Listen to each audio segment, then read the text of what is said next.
अगर आपके करेले की बेल पर फूल नहीं आ रहे हैं या फूल आकर झड़ रहे हैं या फिर फूल फल में कन्वर्ट नहीं हो पा रहे हैं या फिर करेले छोटे छोटे ही पीले होकर गिर जाते हैं और पौधे की ग्रोथ भी अच्छी नहीं है, तो उसके लिए मैं आपको एक लिक्विड फर्टिलाइज़र बताऊंगी जिससे आपके करेले की बेल पर करेले भी अच्छे आएंगे और पौधे की ग्रोथ भी अच्छी होगी।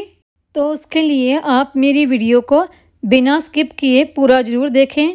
नमस्कार दोस्तों, वंदना गार्डन में आप सबका स्वागत है। मेरे गार्डन में ये करेले की बेल लगी है, इसे मैंने एक गमले में ही लगा रखा है।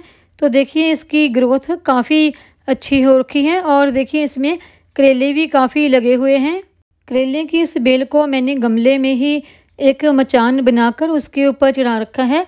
बेल वाले पौधों के लिए मचान कैसे तैयार करते हैं उसका मैं पहले वीडियो भी शेयर कर चुकी हूँ। मेरी इस करेले की बेल पे करेले भी काफ़ी अच्छे लगे हैं। अगर आपने भी करेले की बेल लगा रखी है तो उसकी देखभाल कैसे करनी है उसके बारे में मैं आपको बताऊंगी। और सबसे पहले तो देखिए, मैं इस करेले की बेल को ग्रो करने के लिए कोई भी सीड मार्केट से नहीं लेके आई हूँ। जो हम घर में ही करेले इस्तेमाल करते हैं सब्जी बनाने के लिए, उसी में से कुछ सीड मैंने निकाल कर उन्हीं से ये बेल ग्रो की थी। तो मैं हमेशा ऐसे ही करती हूँ। तो देखिए कितने अच्छे करेले भी इस पे लगे हैं। तो जब भी आप करेले की बेल ग्रो कर रहे हैं तो इस बात का ध्यान रखें, वहाँ पर इस बेल को ग्रो करें यहाँ पर सीधी सनलाइट आती हो, क्योंकि सूरज की धूप से ही ये प्रकाश संश्लेषण की क्रिया के द्वारा अपने लिए भोजन तैयार करता है। तो मेरा गार्डन छत पे बना है, वहीं पर ये मेरी करेले की बेल लगी है। और अगला पॉइंट आता है इस प्लांट की केयर का, कि आपने हर 5 से 6 दिन के बाद अपने यहाँ पर भी ये आपकी करेले की बेल लगी है, इसकी हल्की फुल्की गुड़ाई करते रहना है। क्योंकि इन दिनों कुछ बारिश भी हो रही है और बारिश की वजह से जो मिट्टी है वो एकदम से सख्त होने लगती है, तो इससे रूट्स तक एयर नहीं पहुँचती। तो आपने इसकी हर 5 से 6 दिन के बाद गुड़ाई करनी है। गुड़ाई करने से हमारे पौधों की ग्रोथ अच्छी होगी और इसकी रूट तक भी एयर पहुंच सकेगी। और अगला पॉइंट आता है इसको वाटरिंग का, कि इसको पानी कितना देना है और कब कब देना है। तो देखिए, जब गमले की मिट्टी पूरी तरह से सूख जाए तभी आपको इस प्लांट को पानी देना है। अगर मिट्टी सूखी है तभी आप इसकी हल्की सी गुड़ाई करके देखें। अगर 2 इंच तक मिट्टी गीली है, उसमें मॉइस्चर है, तो पानी ना लगाएं। अगर मिट्टी सूखी है तभी आप पानी दें। इस बेल को कभी भी ओवर वाटरिंग ना करें, खास करके तब जब इसमें फ्लावरिंग हो रही हो। ओवर वाटरिंग की वजह से भी जो फूल हैं वो गिरने लगते हैं।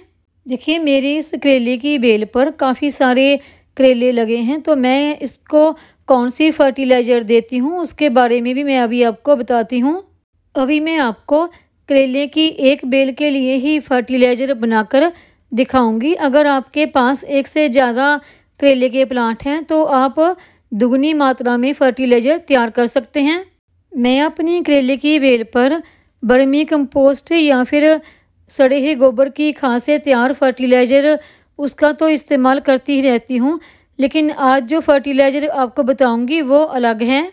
फर्टिलाइज़र तैयार करने के लिए ये मैंने एक चीज़ ली है, ये है फटकड़ी। इसका इस्तेमाल करके हम करेले के बेल के लिए फर्टिलाइज़र तैयार करेंगे।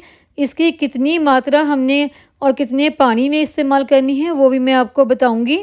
इसका इस्तेमाल करने से हमारा जो प्लांट है वो बिल्कुल ग्रीन और हेल्दी रहेगा और उसमें ढेर सारे फूल और फल भी बनेंगे।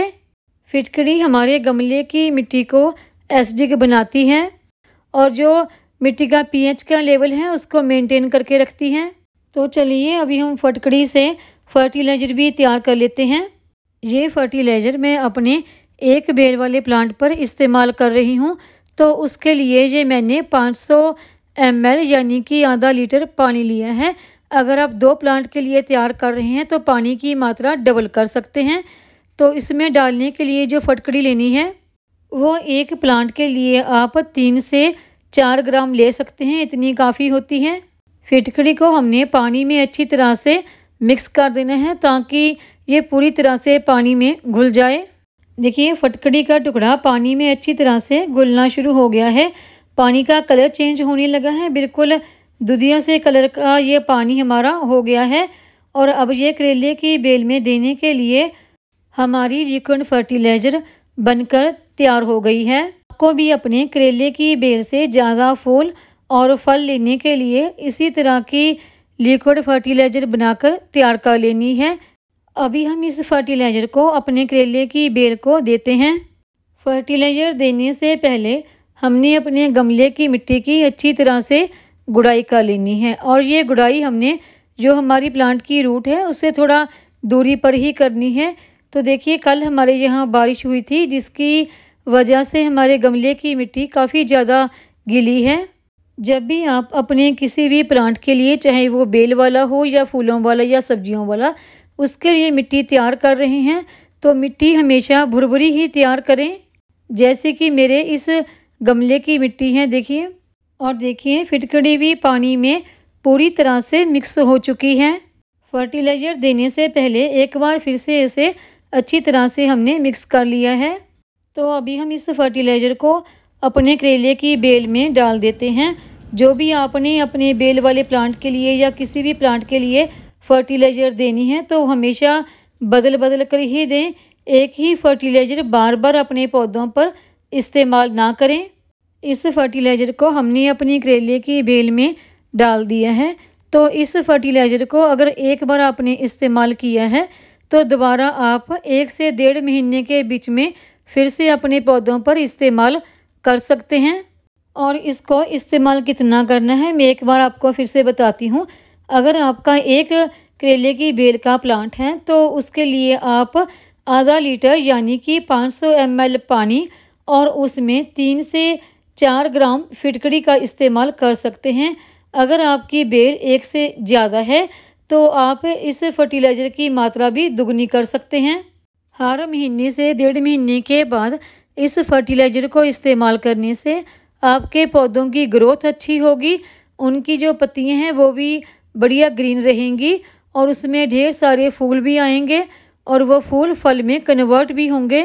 उम्मीद है आपको मेरी ये वीडियो पसंद आई होगी। वीडियो पसंद आई हो तो वीडियो को लाइक करें, सब्सक्राइब करें, शेयर करें, कमेंट करें, बेल आइकॉन को ज़रूर दबाएं ताकि मेरी आने वाली हर नई वीडियो का नोटिफिकेशन आपको मिलता रहे।